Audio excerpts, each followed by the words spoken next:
Saudara yang terkasih di dalam Tuhan Yesus Kristus, kita akan bersama-sama merenungkan firman Tuhan. Untuk itu kita akan mendahuluinya dengan berdoa terlebih dahulu. Mari kita berdoa. Jikalau sesaat kami akan membaca dan merenungkan firman-Mu, kami memohon pertolongan dan pimpinan dari Tuhan. Biarlah Tuhan membuka hati dan pikiran kami. Terima kasih ya Tuhan, dalam Kristus kami berdoa. Amin. Bacaan kita pada hari ini akan terambil dari surat 2 Korintus pasal yang keempat, ayat 3 dan ayat yang keempat, yang berbunyi demikian. Jika Injil yang kami beritakan masih tertutup juga, hak Injil itu tertutup untuk mereka yang akan binasa, yaitu orang-orang yang tidak percaya, yang pikirannya telah dibutakan oleh ilah zaman ini, sehingga mereka tidak melihat cahaya Injil tentang kemuliaan Kristus yang adalah gambar Allah. Demikianlah firman Tuhan.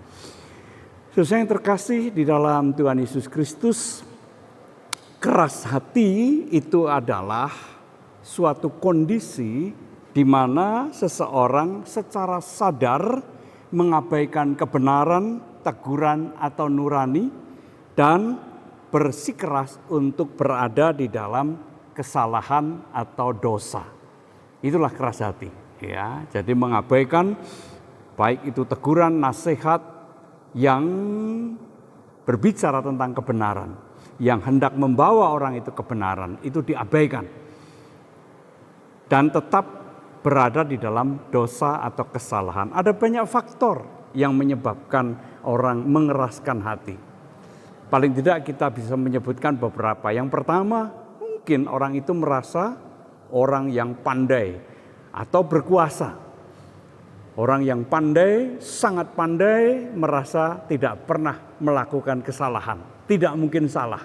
Begitu juga dengan orang yang berkuasa. Orang berkuasa itu sulit sekali untuk merasa atau menyadari bahwa dirinya bisa salah atau keliru. Bisa juga itu disebabkan karena lingkungan yang membentuknya sehingga ia mempunyai cara berpikir tertentu yang menyebabkan ia tidak merasa atau sulit sekali merasa bersalah. Bisa juga karena dosa atau kesalahan yang dilakukan itu memberikan kenikmatan, kesenangan atau keuntungan. Manusia biasanya sulit sekali meninggalkan hal-hal semacam itu. Ketika kesalahan itu memberikan apa yang nikmat, kesenangan dan keuntungan, maka kebanyakan berat sekali, sulit sekali untuk bisa meninggalkannya.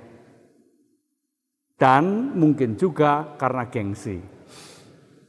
Gengsi karena lingkungan, karena teman-teman, ya. Ia tidak mungkin meninggalkan mereka, karena meninggalkan kebiasaan yang berdosa berarti meninggalkan lingkungannya, meninggalkan teman-temannya. Atau juga gengsi, malu kalau ia berubah, ya. Nah, ada banyak lagi faktor yang menyebabkan orang kemudian mengeraskan hati untuk tetap berada di dalam dosa. Saudara yang terkasih dalam Tuhan Yesus Kristus, Rasul Paulus memberikan kesaksian bahwa Injil yang ia beritakan bukan hanya sekedar Injil kebenaran, tetapi juga diberitakan dengan penuh ketulusan.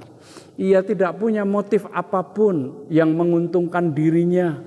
Ia tidak mencari keuntungan dengan memberitakan Injil. Karena fokus yang ada pada diri Paulus adalah Kristus dan manusia. Ia berusaha agar supaya sebanyak-banyaknya orang mendengar Injil yang adalah berita sukacita tentang pertobatan, tentang pengampunan dan hidup dalam kebenaran Allah. Supaya semakin banyak orang yang terselamatkan. Tetapi toh pelayanan yang tulus, pelayanan tentang kebenaran ternyata tidak disertai dengan jaminan bahwa pelayanan semacam itu pasti akan diterima. Ada saja orang yang menolak, dan Paulus meyakini bahwa orang yang menolak itu adalah orang yang mengeraskan hati. Dan orang yang mengeraskan hati menurut keyakinan Paulus hal ini akan membawa pada kebinasaan. Apabila orang itu sudah dibutakan oleh ilah zaman atau roh zaman, ia tidak mau berpaling dari dosa, ia tidak mau kembali kepada Allah, maka ujung atau akhir dari semuanya itu adalah kebinasaan. Saudara yang terkasih dalam Tuhan Yesus Kristus, kebenaran itu merupakan sesuatu yang sangat penting dalam kehidupan kita. Kita dipanggil untuk hidup dengan benar, hidup dengan cara yang benar, melakukan apa yang benar.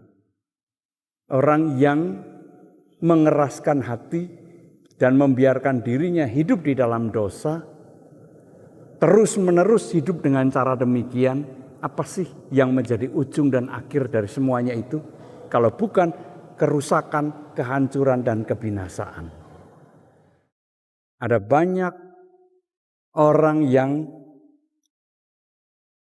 kita lihat bagaimana mereka hidup di dalam dosa, tenggelam di dalam dosa, dan tidak punya usaha atau tidak punya niat sama sekali untuk keluar dari jerat dosa itu. Dan apa yang didapatkan?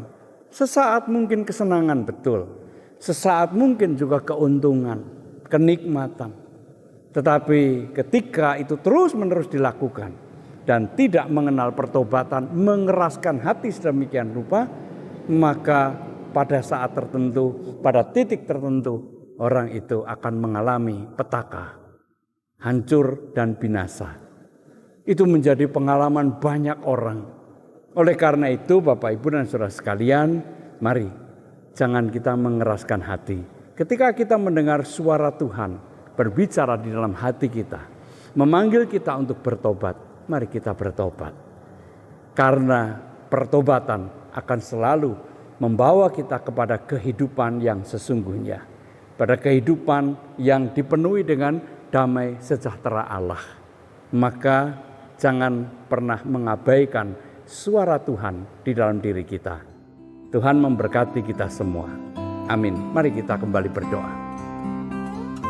Ya Tuhan, biarlah hati kami senantiasa terbuka untuk mendengar suara, panggilan, ataupun teguran dari Tuhan. Sehingga dengan demikian hidup kami boleh senantiasa berjalan sesuai dengan kehendak Tuhan dan menikmati damai sejahtera yang sejati dari Tuhan. Di dalam nama Tuhan Yesus kami berdoa. Amin.